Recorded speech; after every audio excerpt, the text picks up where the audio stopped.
Қайырлы күн, каналыма қош келдіңіздер. Сіздермен бірге Ләззат. Бүгін үй жағдайында бургер дайындайтын боламыз. Ең алдымен көкөністерімізді толықтай жуып, бір келке етіп дайындап алатын боламыз.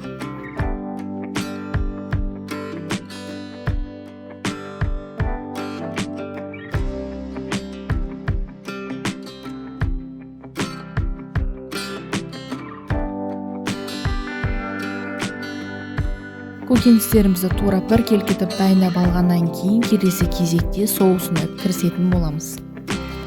Қиярымызды, сарымсақ және укроп петрушкамызды майонез қосып блендердің көмегімен бір келкі болғанға дейін толықтай езіп алатын боламыз.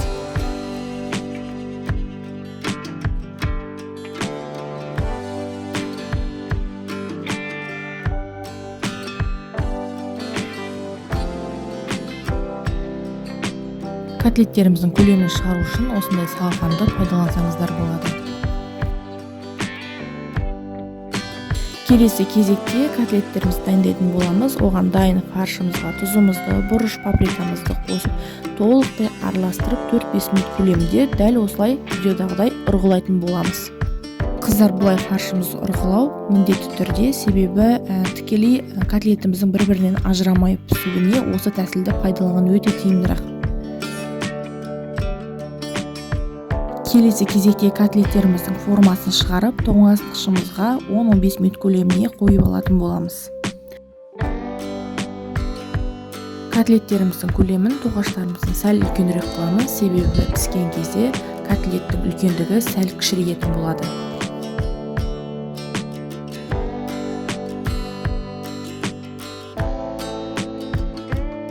Дайын болған котлеттерімізді қыздырылған сковородкамызға екі бетін 5 минуттан толығымен қуырып алатын боламыз.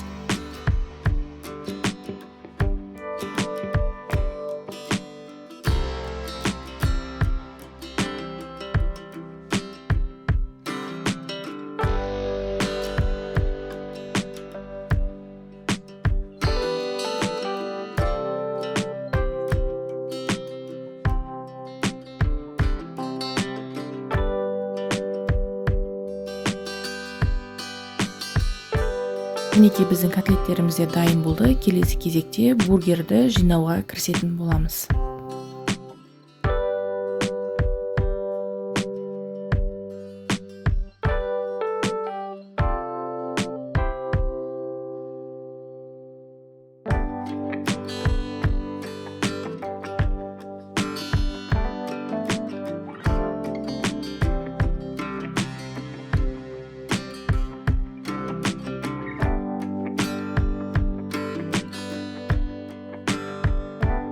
Мінекей біздің бургеріміз де дайын болды. Барлықтарыңызға жасап жақындарыңызды қуантуға кеңес беремін. Сіздермен болған Ләззат. Менің каналыма тіркеліп лайк басып, комментарий қалдырып кетіңіздер. Ас болсын.